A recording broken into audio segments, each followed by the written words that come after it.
The champagne glass shattered before anyone understood what had happened.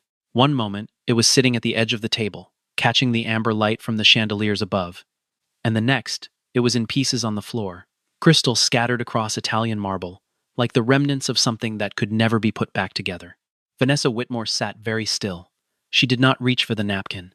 She did not press her fingers to her lip, though she could already taste the iron warmth of blood.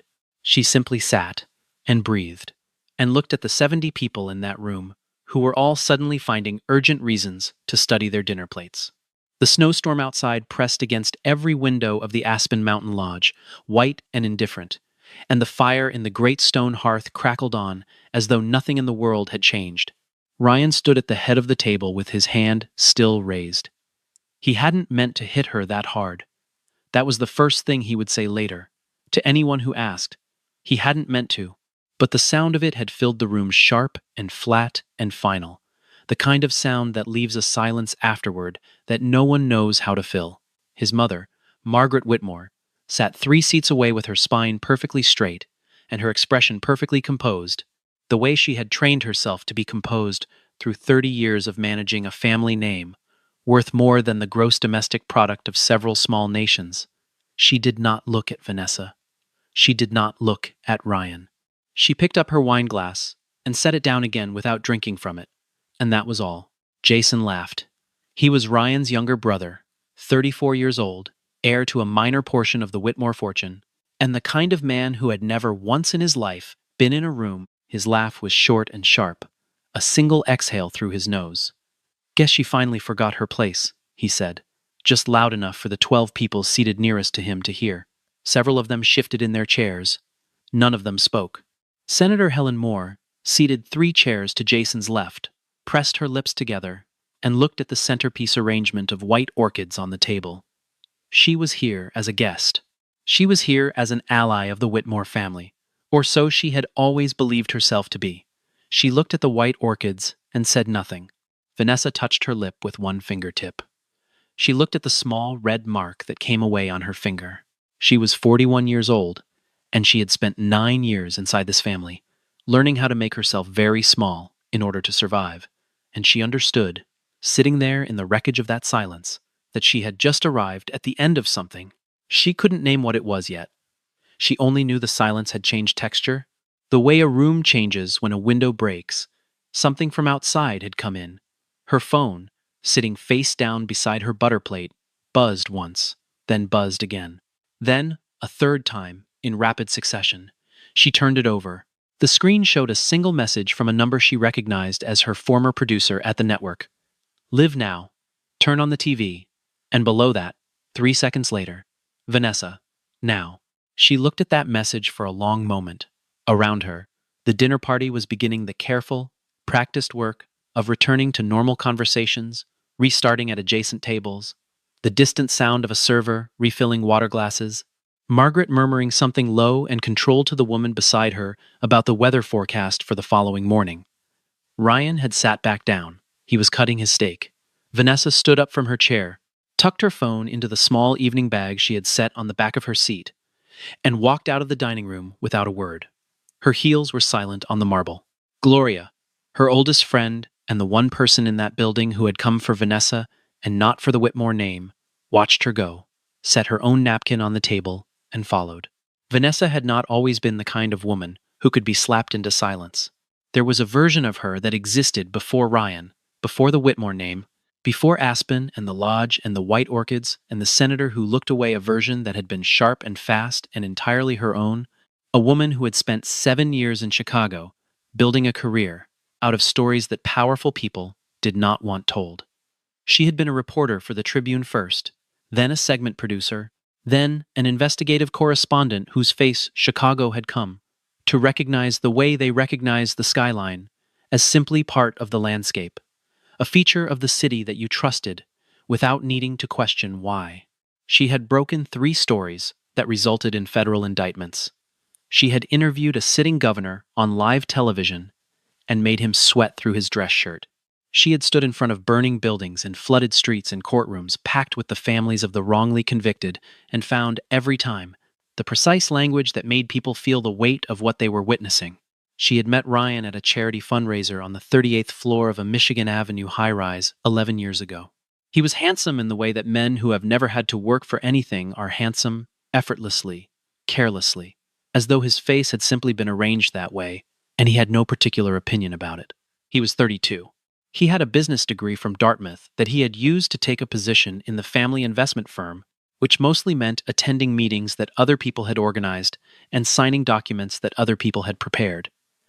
He was not stupid, but he was soft in ways that he had never been required to examine, and he had spent his entire life inside a family that treated softness in men as a virtue so long as the family name remained undamaged. He had smiled at Vanessa across a table of imported hors d'oeuvres and told her he had followed her reporting for years, and she had believed him because she was used to being seen for what she did. She understood later that what Ryan had wanted was something more complicated than love.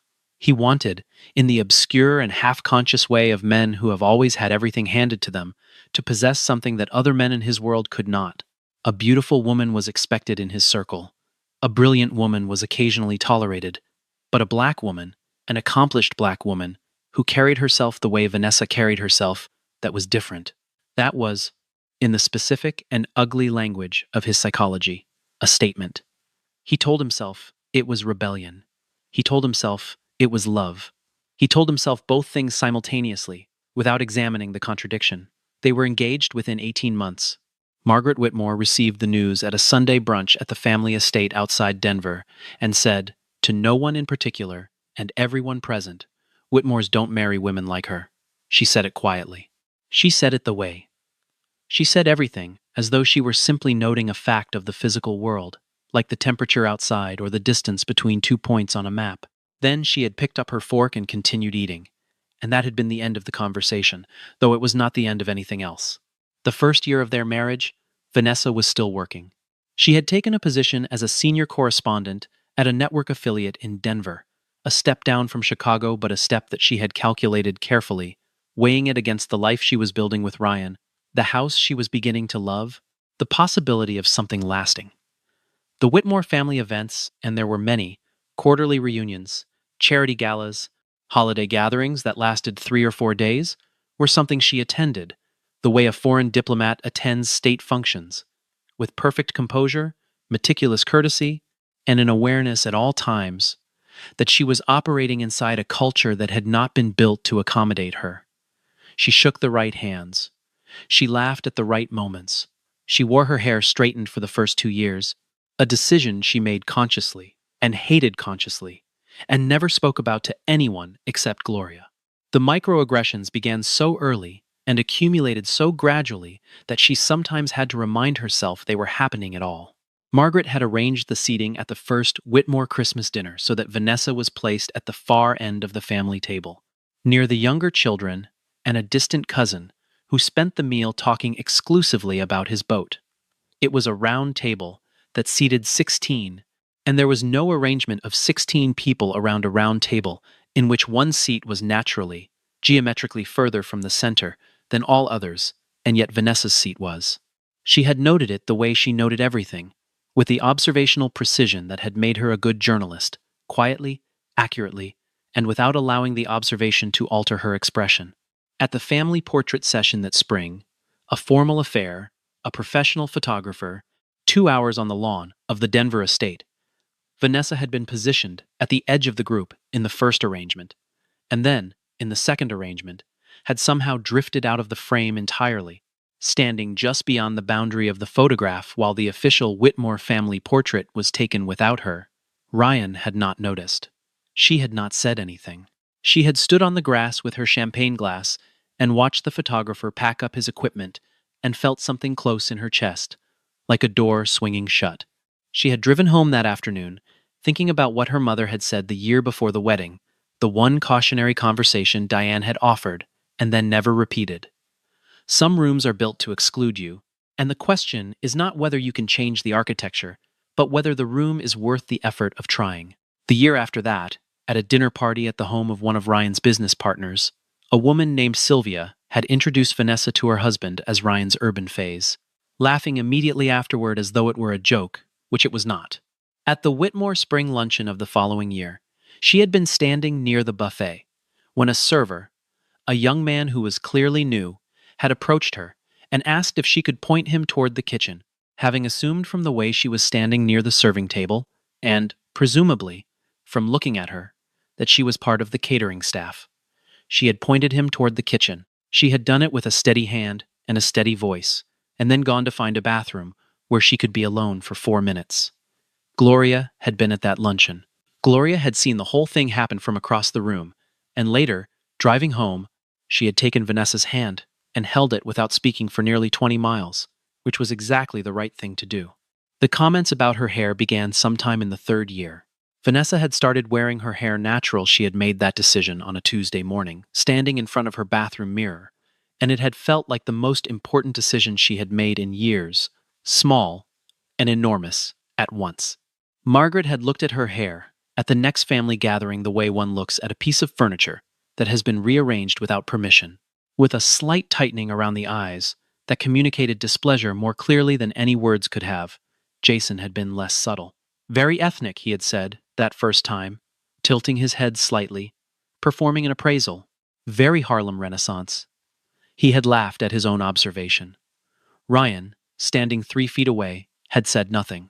He had changed the subject, which Vanessa recognized over time as his primary defense mechanism. The subject was always changed. The moment was always redirected. The discomfort was always managed in the direction that cost him the least. 9 years. 9 years of changed subjects and redirected moments. 9 years of standing at the edge of photographs and being introduced as an afterthought. 9 years of watching Ryan's mother move through rooms like a woman who had decided, at some point long before Vanessa arrived, exactly what the Whitmore family was and what it would remain.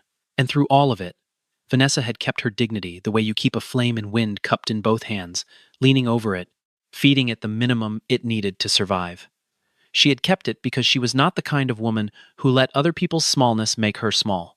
She had kept it because she had grown up watching her mother do the same thing in the same kind of rooms, and she understood that there is a specific and ancient kind of strength in surviving the things that were designed to break you. The Whitmore Winter Reunion was held every year at the lodge in Aspen, 3 days of meals and meetings and social performances that served the dual purpose of maintaining family bonds and conducting the kind of informal business that wealthy people conduct when the conversation is not being recorded. This year, 70 guests had been invited, including 2 sitting senators, a federal judge, 4 significant investors in the Whitmore Family Fund, and a collection of the social satellites that orbit families like the Whitmore's. People who are invited because their presence confirms the host's position in the hierarchy of the world. The lodge was magnificent in the way that only very expensive things can be. Crystal chandeliers casting amber light across walls of reclaimed wood, a fire in the great stone hearth that burned all day and all night because there was always someone to tend it, the kind of quiet that comes from deep snow on a mountain, and money thick enough to insulate against every kind of weather. Margaret had given a speech at the dinner on the second evening. It was a speech about legacy, about the Whitmore name, and what it had built, and what it would continue to build. She had spoken about bloodlines, and continuity, and the responsibility of families to protect what they had created. And every word of it was technically about the family business, the generations of capital and connection and careful management that had produced the lodge and the chandeliers and the 70 people sitting around the table. But Vanessa had heard the other speech underneath it, the one running parallel to the words being spoken, the one that was about belonging and not belonging, about who was inside the frame and who had always been positioned just beyond it. She had sat with her hands folded in her lap and listened to both speeches simultaneously and said nothing, because she had learned to be still in these rooms the way prey learns to be still. Jason had started early in the evening, before the dinner was even fully underway. A comment about the wine being a little too dark for his taste that was aimed at Vanessa's direction with the precision of someone who had spent years practicing the art of saying something that could not quite be challenged.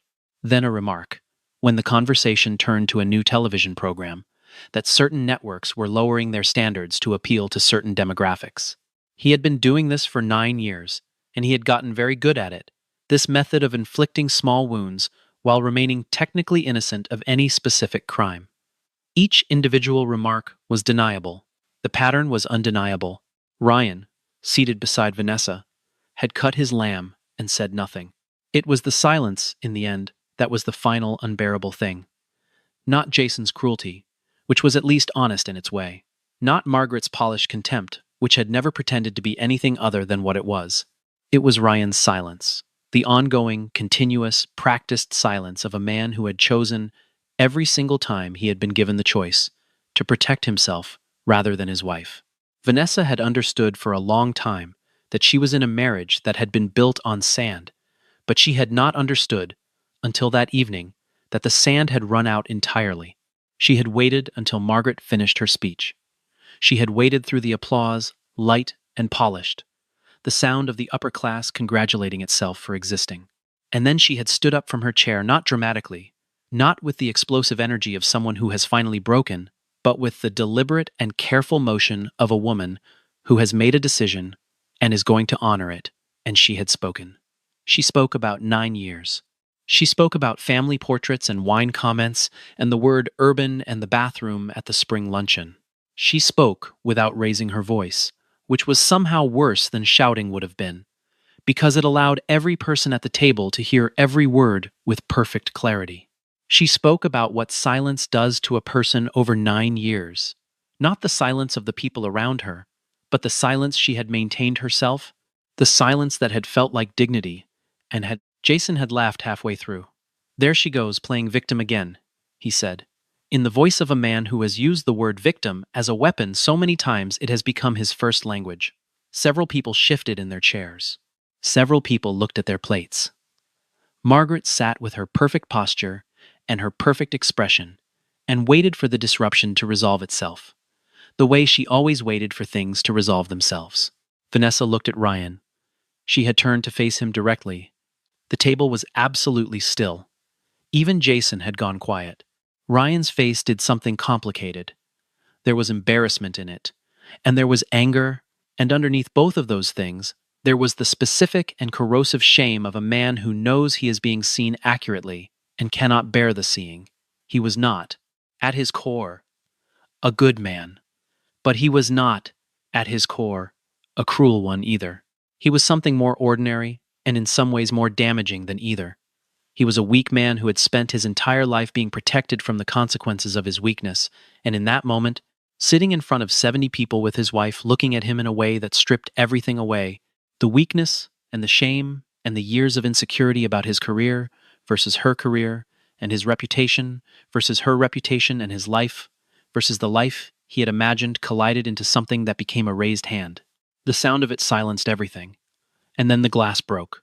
The snow was still falling when Vanessa walked out. She didn't take her coat from the cloakroom. She didn't say goodbye to anyone. She walked through the entrance hall of the lodge with Gloria, 3 steps behind her, through the heavy wooden door, and out into the cold. The valet attendant moved toward them immediately, reading something in their faces that told him not to ask questions, and brought the car around in under 2 minutes.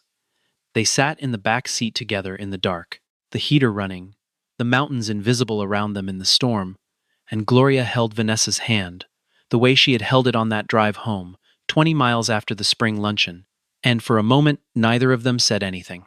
Then Vanessa's phone began to ring. Not a buzz, a full ring, from a contact she recognized. Then another. Then 3 texts in rapid sequence from numbers she recognized as network people, journalists, industry contacts she had maintained through the years she had spent pulling back from her career, letting it idle, while she managed the impossible geometry of being a Whitmore wife. She opened the most recent text first. It was from her former producer, direct and unembellished. They were airing it right now. She needed to see it. Now, Gloria reached across and turned on the small screen mounted in the back of the car. The network logo appeared, and then a news desk, and then the network's chief programming executive standing in front of a backdrop she recognized immediately as the network's main studio in New York, and he was talking about a new era in American broadcasting, about excellence and representation, and the future of the network's identity. And then the screen behind him filled with her face, her reporting, a highlight reel of 7 years of work that she had done before she had ever heard the name Whitmore. The war dispatches from Eastern Europe. The investigation into the county housing authority that had displaced 11,000 families. The interview with the governor, that the governor's press secretary had tried to stop and failed to stop because she had already been in the room with a camera crew, and the governor had been too proud to walk out. The awards. The profile in a national magazine with the headline that her friends still teased her about. And then the executive was saying her name, her full name, Vanessa Day Whitmore, and announcing that she would be joining the network as its first black female primetime anchor, effective immediately, beginning with the Monday evening broadcast. She watched the screen. She watched her own face, younger and sharper and completely unafraid, moving through the reel of her own history. She felt the blood drying on her lip. She felt the cold in the car, despite the running heater. And she felt something else, something that had no single name, that was composed of grief and relief and rage, and something so close to joy that she didn't dare call it that yet. A sensation of having been underwater for a very long time, and finally, breaking the surface. Well, Gloria said softly, there it is. Back inside the lodge, the evening was attempting to recover. Servers moved with practiced discretion, refilling glasses, replacing the shattered flute with a fresh one, quietly collecting the pieces of crystal from the marble floor. The conversations had resumed at most tables, though they were quieter now, more careful, the way conversations are when everyone in the room has witnessed something they would prefer not to have witnessed. Ryan sat at his place and ate his dinner. He ate it mechanically, cutting and lifting and chewing without tasting, because his body had learned long ago how to perform the motions of normalcy, regardless of what was happening underneath. Jason had poured himself more wine and was talking to the man on his right about a ski run he planned to attempt in the morning.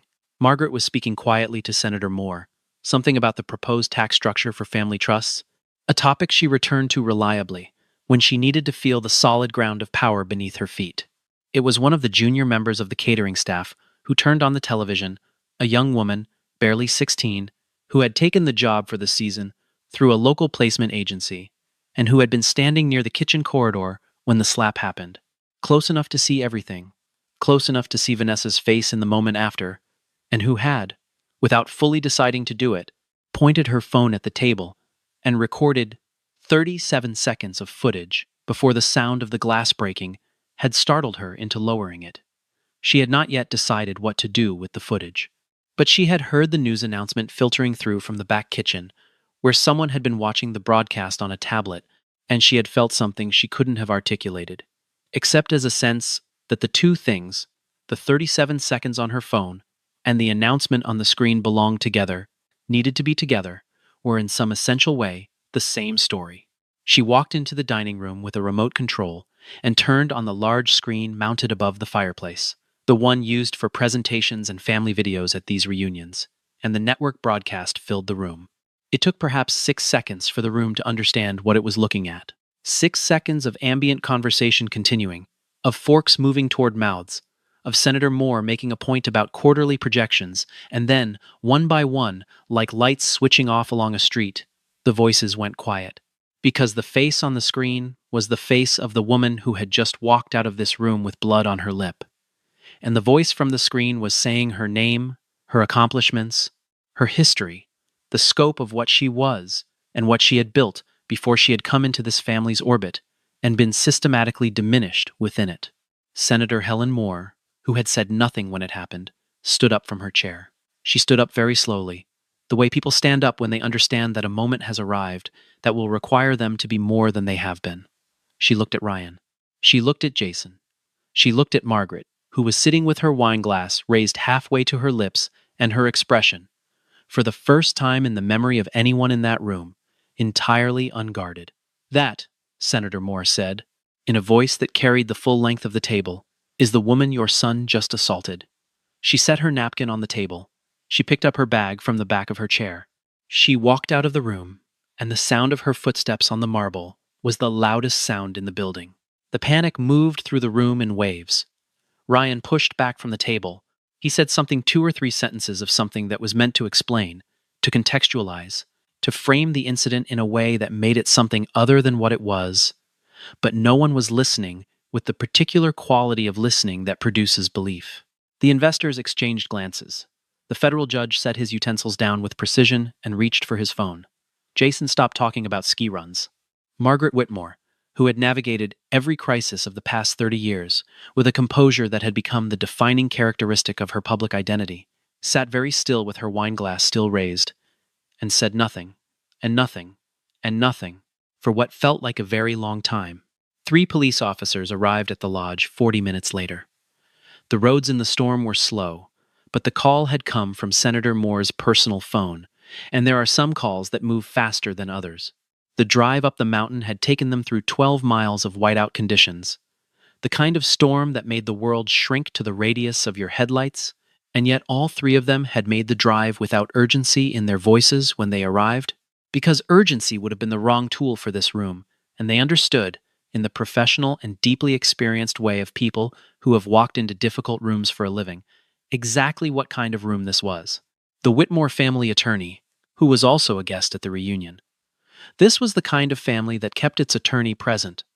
At family gatherings, met them at the door, and attempted to manage the situation in the way he managed all Whitmore situations, with careful language and the implicit suggestion that there were better ways to resolve things than official procedures.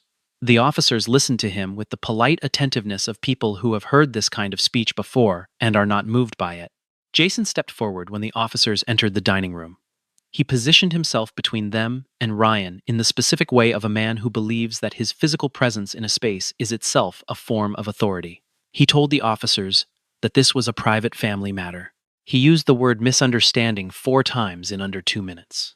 He mentioned his brother's name and his family's name with the particular inflection that is meant to remind the listener that there are consequences to their actions in this room, consequences that flow in the direction of the person invoking the family name.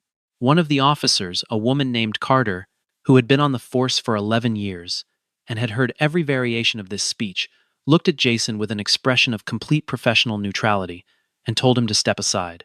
Ryan's gaslit version of events began immediately and collapsed almost as immediately. He had not meant to. It was a gesture. Her reaction had been exaggerated. The glass was already falling. She had provoked the confrontation. The stories arrived in quick succession, each one slightly different from the last, in the way of stories that have not been prepared in advance. Several guests were asked if they had witnessed the incident. Several guests said they had not been paying attention. Several guests found reasons to step away from the table, to check their phones in the corridor, to visit the restroom for an extended period. The girl from the catering staff walked forward. She was 16 years old, and she was terrified in the way that honest people are terrified when they are about to do the right thing in a room full of people who don't want them to. She held out her phone to Officer Carter without saying anything. Carter watched the footage. 37 seconds. Very clear. The angle was slightly elevated, from near the kitchen entrance, and it captured not just the slap itself, but the 7 or 8 seconds before it. Vanessa's voice, Ryan's face, the trajectory of his arm, and the 12 seconds after, when Vanessa sat with blood on her lip and 68 people found reasons to look elsewhere. Carter watched it twice. Then she looked at Ryan. "Sir," she said, "I need you to stand up." He stood up beside the fireplace, and the family portraits, a century of Whitmore faces in gilded frames, 2 senators, and a governor, and several other men who had built things with money and called the building a legacy, and he stood there in the amber light while Officer Carter placed her hand on his arm and told him his rights in a voice that was steady and unhurried and did not raise itself for anyone in the room. Jason said his brother's name in a tone that had never failed before to produce the right effect, and it produced nothing. Margaret said, "This is deeply unnecessary," and it produced nothing. The federal judge looked at his phone. The investors looked at each other. The room was absolutely still, except for the fire in the hearth, which burned, on the way it always burned, indifferent and constant, and entirely unconcerned with who was in the room. "You had everything," Officer Carter said quietly, almost to herself, as she guided Ryan toward the door. Her partner corrected her gently. It wasn't her place to editorialize. She nodded. She said nothing further, but the words hung in the room after she said them, the way certain true things hang in a room. Not dissolving, just settling, sinking into the floor and the walls and the faces of the people who heard them, the way snow settles onto a mountain and waits. The footage was everywhere by morning. The network's broadcast had aired on a Friday evening, and by Saturday, the two stories had merged into a single story: the announcement of the anchor position and the 37 seconds of kitchen corridor footage, and the story had moved with the particular velocity of things that people feel they have been waiting to be angry about. The hashtag appeared within 6 hours and was trending nationally within 12. Legal analysts appeared on competing networks to discuss the footage's implications. Social commentators appeared to provide historical and cultural context for what the images represented. Former colleagues of Vanessa's appeared and spoke about her work, her character, her journalism, the things that the Whitmore marriage had largely eclipsed in the public memory. And the picture that emerged was so much larger and more significant than the specific incident in the Aspen Lodge that it became something else entirely, a national conversation rather than a personal tragedy, though it was also, underneath all of it, still a personal tragedy. Ryan's legal team filed a motion to suppress the footage on the grounds that it had been recorded without his consent. The motion was denied. Ryan's family issued a public statement that was carefully worded to express concern for both parties without assigning fault to either, which produced a backlash that was in some ways more damaging than the footage itself, because it confirmed for the watching public what the footage had implied, that this was a family that managed harm rather than confronted it. Several of the Whitmore Fund's investment partners issued statements of their own, noting that they were reviewing their relationships with the fund in light of recent events. Two of them did not issue statements, but simply declined to renew their contracts when they came up for review 6 weeks later. Margaret Whitmore gave no public interviews. She retreated to the Denver estate and did not emerge for 3 months. The trial was brief. Vanessa's testimony took 45 minutes, and she delivered it in the voice she had used for 7 years on camera: clear, precise, human without being sentimental, factual without being cold. She described the incident. She described the 9 years preceding it. She described the footage accurately and completely, correcting the defense's characterizations without anger, with the methodical patience of a woman who has spent her career in rooms where powerful people told incomplete versions of the truth and has learned exactly how to dismantle those versions without raising her voice. Ryan's testimony was less disciplined. He contradicted himself on 3 occasions.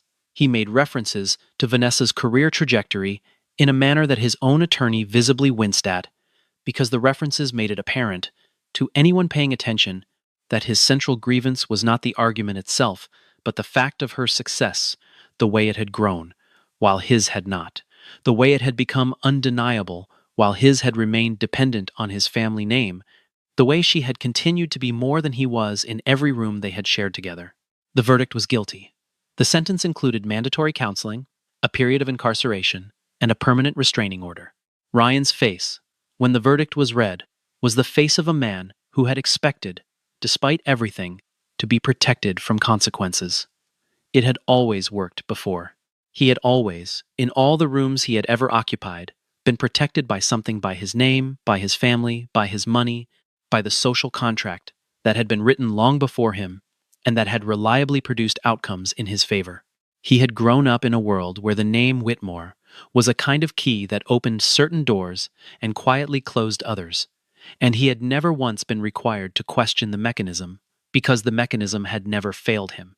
He sat in the courtroom and waited for the protection to arrive, and it did not arrive, and what was left on his face when the waiting was over was something that looked less like a man and more like an outline of a man, the shape of someone from whom everything reliable had been removed. Jason was not present for the verdict. He had left the courtroom at the lunch recess on the second day and had not returned, and no one had gone to find him. The Whitmore family's losses were more diffuse but no less real.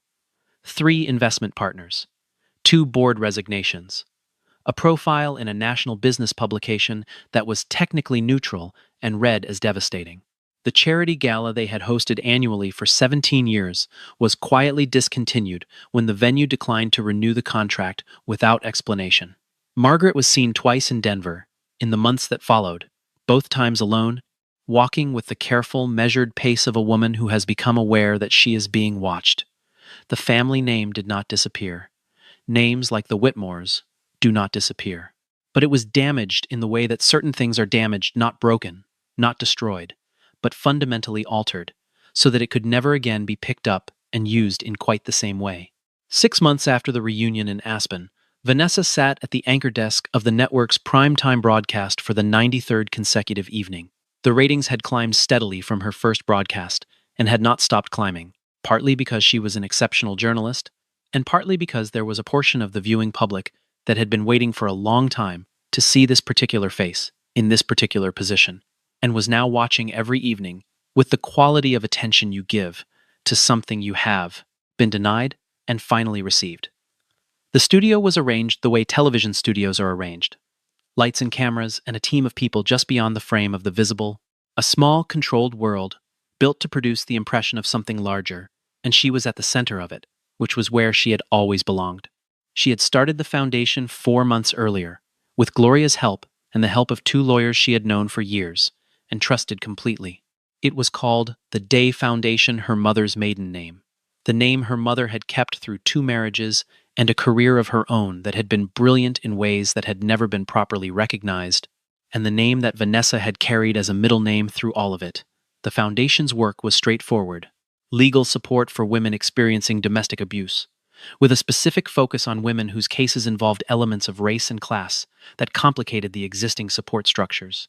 Gloria ran the day-to-day operations from an office in Chicago, in a building 6 blocks from the Tribune where Vanessa had started her career, and she ran them with the same steady intelligence she had applied to everything in her life, without drama, without self-congratulation, with the deep and unfussy competence of someone who understands that the work is the point and the attention is beside the point. She called Vanessa every Wednesday morning with an operations update that was precise and complete, and always contained at least one story from the helpline. Not the worst ones, because the worst ones were not hers to share, but the ones where something had shifted, where a woman had taken a step, where the foundation had been the thing that made the step possible. Those Wednesday calls were the calls Vanessa cleared her schedule for, without question. The website had launched to 40,000 visitors in the first week. The legal helpline had received more calls in the first month than they had projected for the first year. 3 retired judges had agreed to serve on the advisory board. The work was very large, and there was no end to it. And most evenings, after the broadcast, Vanessa sat in her dressing room for 20 minutes, with the door closed, and breathed, just breathed, before she went home. Her mother, Diane, called every evening after the broadcast. She was 71, and she lived in the house in Hyde Park, where Vanessa had grown up, a 2-story brick house with a garden that had overgrown slightly since Diane's knee replacement, but that was otherwise exactly as it had always been. Books on every surface, a kitchen that smelled of something in a pot on the stove, the specific quality of light through the south-facing windows in the late afternoon that Vanessa could close her eyes and see without effort. Diane had worked for 33 years as a high school English teacher in the Chicago public school system, and she had taught the same books year after year, the ones about dignity and suffering and what people owe each other when they share the same world. And she had believed in those books with a fidelity that had never required her to pretend that the world they described and the world she lived in were the same world. She had raised Vanessa inside that understanding, that you could love language and truth and human possibility even while knowing exactly how frequently the world failed all three. It was perhaps the most important thing she had given her daughter, more important than the name, more important than the books, more important than the 2 years of community college tuition she had scrimped to provide when Vanessa's scholarship had fallen short. Diane watched the broadcast every evening on the television in the living room, the same television she had watched for 30 years, and every evening after the closing credits, she called her daughter, and they talked for somewhere between 12 and 30 minutes about the broadcast, and about other things, and sometimes about nothing in particular: the garden, the weather in Chicago, a book Diane was reading, the neighbor's new dog. Vanessa had her mother's voice memorized in the way that children memorize certain things, without meaning to the rhythm of it, the specific warmth of it, the particular way Diane said her name that had always made her feel like herself.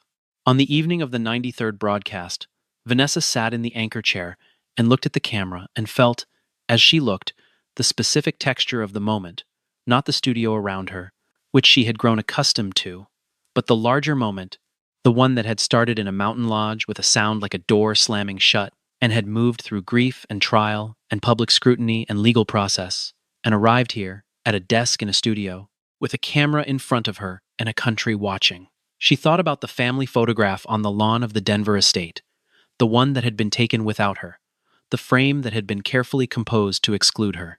She thought about standing on the grass with her champagne glass, watching the photographer pack up his equipment.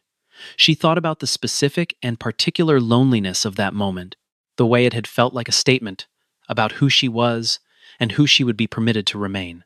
She was at the center of the frame now. She was the frame, not because anyone had placed her there as a symbol, or a statement, or a response to anything that had been done to her, but because she had always been this, had always been exactly this. And the only thing that had changed was that the frame had finally been made wide enough to include her. The broadcast began. She read the introduction to the lead story in a voice that was steady and clear and entirely her own, the voice she had trained for 20 years and protected through 9 difficult ones. And 70 million people heard it from their living rooms and their kitchens and their phones and their tablets. And some of them recognized in it something they had needed to hear for a long time, not the specific words, which were about a policy debate in the state legislature, but the voice itself, what it carried beneath the words, what it said by simply existing in that chair at that hour on that screen. Between segments, there was a moment 10 seconds, maybe 12, when the camera cut away and the studio was briefly, quietly still. Vanessa sat in that stillness. She felt the lights above her and the weight of the microphone on her lapel, and the cool, managed air of the studio, and the distance between herself and every room she had ever stood in, where someone had tried to tell her, through exclusion or dismissal or cruelty or silence, what she was and was not permitted to be. She thought about what she would say when the camera came back to her. She thought about the women who called the foundation helpline at 2 in the morning and 3 in the morning, women who were sitting in the specific darkness of lives that had been organized around silencing them, women who were just beginning to understand that the silence they had maintained was not dignity, or not only dignity, but also a form of protection for the people who were harming them. The camera returned to her. The red light blinked on. She looked into it the way she had always looked into cameras directly, without flinching, as though the lens were a person she was trying to reach. The teleprompter scrolled the text for the next segments close. She read it as written, because the broadcast was the broadcast, and it had its own structure, and she honored that structure every evening. And then the segment ended, and there was a transition, and in the space of that transition, 4 seconds that belonged entirely to her, she looked into the camera and spoke the words that were not on the teleprompter, the words she had been carrying for a long time, since before Aspen, and before Ryan, and before the 9 years, and before the family photograph, and since always, really, since she was a young woman who had chosen this work, because she understood instinctively that silence was not neutral, that silence, in the presence of cruelty, was itself a form of speech, and that what it said was, "I permit this. Silence protects cruelty," she said. Her voice was very quiet and very clear, and I refuse to be silent anymore. The light blinked off. The broadcast moved to commercial. In a living room in Hyde Park, Diane set down her cup of tea and looked at the television screen, and felt something that she had no name for and did not need to name, something composed of all the years, and all the rooms, and all the careful, costly silences, and everything that had been built in spite of them. She sat in the particular light of the south-facing windows, the light that her daughter could close her eyes and see, and she waited for the phone to ring.